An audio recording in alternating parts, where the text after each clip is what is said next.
J'ai accueilli Mars comme un bon vieux copain. Lui, il me flanque une pandémie, merci. Les jours sont tour à tour perméables et rugueux depuis. Mais c'est le jeu. Voltaire disait « Si l'on n'est pas sensible, on n'est jamais sublime ». Alors je me réjouis de me sentir débordante d'une sensibilité à fleur de peau.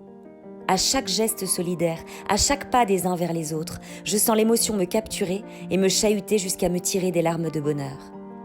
Dans le gris et le printemps d'avril, je cherche du bleu, du chaud, de l'essence pour garder le cap sur mai. Le temps nous échappe au milieu du monde. On affronte des épreuves bien plus grandes que nous. Et nombreux sont ceux qui le font avec une détermination irrésistible. Nous avons été carambolés dans notre quotidien, en plein week-end, en plein cœur d'une soirée, en plein dans le mille, en plein dans le monde. Au front, en première ligne, nos blouses blanches et bleues et vertes, nos héros masqués, tout un corps médical armé jusqu'aux dents.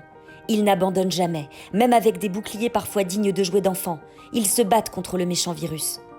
Même quand leurs blouses sont livrées déchirées, sans rempart, sans armure, juste avec le cœur, ils se battent. C'est ma mère, ta sœur, mon cousin, mon fils, mon ami, ma femme ou ma petite fille. Ces héros, ils ont tous les âges. Ils sont notre seul remède aujourd'hui. Ils ne décolèrent pas, même quand les masques manquent, que les salaires les méprisent, que les Français les moquent. Ils ne s'arrêtent jamais de mener l'offensive. En renfort, des bénévoles et des puceaux, des vieux bidasses parachutés dans ce merdier qui s'improvisent brancardiers, infirmiers, patrouilleurs. Tout le corps médical se gonfle de démineurs supplémentaires, de cavaliers, d'éclaireurs. Tous deviennent légionnaires et conquérants, des mercenaires hors pair. Aucun d'eux n'abandonne, malgré les conditions déplorables, malgré les découragements nombreux, malgré les imbéciles qui applaudissent au balcon et se promènent tranquilles sur le canal ou dans les parcs, malgré les irresponsables en vacances, les bidochons du corona, les beaufs de la vie, les baltringues du confinement. Notre brigade fonce dans le tas, elle ne dort plus. Qu'ils sont beaux et grands nos soldats en blouse blanche dans leur croisade. Et nous sommes derrière. Notre modeste participation, c'est d'être au chaud, chez nous, et dire qu'il paraît qu'il y en a qui n'arrivent pas à le faire. En apnée depuis 1 mois, à nous de leur donner un peu d'air pour optimiser leur qualité de riposte, à nous de leur permettre de relâcher les crispations, à nous de décider de rassurer notre escadron en lui montrant qu'il peut compter sur nous. Nous participons de l'ambiance et du mental du groupe.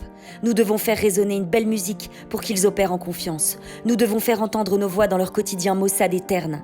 Nous devons préserver nos régiments d'un mépris ambiant. Nous devons les mitrailler de confiance et de soutien. Marteler qu'ils sont des héros, des courageux, des essentiels, des piliers de notre société. Nous devons saluer leur courage, ou nos troupes failliront à cause de nous. Et puis je suis bouleversée par les autres aussi, les petits guerriers de lumière. J'assiste émerveillée à leurs escarmouches. Il y a ceux qui luttent furieusement contre ce foutu virus et cherchent à s'en débarrasser. Il y a ceux qui font face dignement dans la tempête, et parfois seuls. Il y a ceux qui tiennent debout quand leur pilier s'effondre, ceux qui tremblent pour un proche au combat ou au sol, ceux qui cherchent des solutions, ceux qui les trouvent, ceux qui redoublent d'inventivité pour s'adapter, ceux qui donnent de leur temps et de leur énergie sans compter. Il y a cet handicapé qui s'abstient de déranger son voisin infirmier parce qu'il faut qu'il puisse se reposer, dit-elle, et qui se démerde. Il y a ce gosse qui dessine pour sa grand-mère et tous les pads. Il y a ce mec qui encourage son éboueur en lui laissant des mots d'amour à lire. Il y a ce livreur qui continue de bosser pour payer son loyer. Il y a ce taxi bénévole qui rapporte gratuitement son docteur à domicile. Il y a la voisine du 23 qui fait les courses de la grand-mère du 25. Il y a cette nana qui coud des masques pour les soignants et qui se lève à 6 heures pour le faire. Il y a ce mec et sa sœur qui montent une asso. Il y a les numéros urgents qui, quand on les compose, pansent des plaies, réconfortent ou sauvent. Il y a ceux qui cherchent à garder le sourire et à le communiquer. Il y a le boulanger qui vend ses baguettes, la caissière qui est d'astreinte tous les jours. Il y a les idées solidaires et créatives, les expos à portée de clic, les concerts dans nos salons. Bref, il y a ce monde qui s'éveille après un long coma. Nos cœurs engourdis battent de nouveau, nos yeux observent et nos regards se soutiennent à défaut de se croiser. Nos corps ralentissent et digèrent le temps et la saison. Il faut encaisser, s'abriter de la bêtise, apprendre à nager dans un chagrin qui s'installe, à survoler des fracas, à traverser des questionnements. Et après ça, cicatriser, se remettre, digérer et se relever plus fort. Voilà autant de combats que je nous observe mener, avec une empathie débordante. Cœur qui exulte de me souvenir qu'un petit pas pour l'homme peut être un grand pour l'humanité.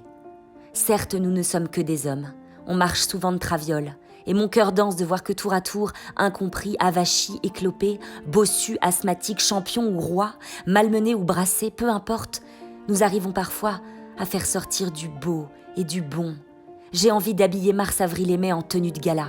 On va cogner dedans jusqu'à ce qu'il en tombe une liqueur sucrée. Arrachons-leur un sourire, même si l'éclat ne les gagne pas. Si je pouvais faire une ronde avec les médecins, les infirmiers, je les prendrais par la main pour faire un pas, puis un autre, que ce soit doux et cajoleur. Dans un mot ou dans un regard, je leur donnerais de la force et de l'attention. Je leur témoignerais dans une parole mon affection et ma compassion. Je tâcherais de les enrober de gestes gracieux et délicats pour modestement les aider à se relever, à avancer et à danser. Je les accompagnerais parce qu'ensemble, on aurait moins peur. Je leur transmettrais humblement un peu d'ardeur. Et finalement, c'est eux qui me rassurent, avec leur irrésistible envie de s'en sortir. Leur fougue, leur véhémence, l'emportement, l'obstination, l'engagement, la résistance, la vigueur indispensable ou nécessaire à leur bataille, et tout ce qu'ils déploient m'empoigne le cœur. Alors, merci de rester debout, même sur une jambe. Je m'enrichis de frôler les courageux, de côtoyer les impérieux. Je me gave de leur bravoure, je me love dans leur éléphantesque charité, et je m'abrite de leur robustesse. Je salue leur furieuse envie de soigner, et j'apprends. Moi, juste égratignée, avec mon regard planté tout droit dans la vie, je savoure ma chance.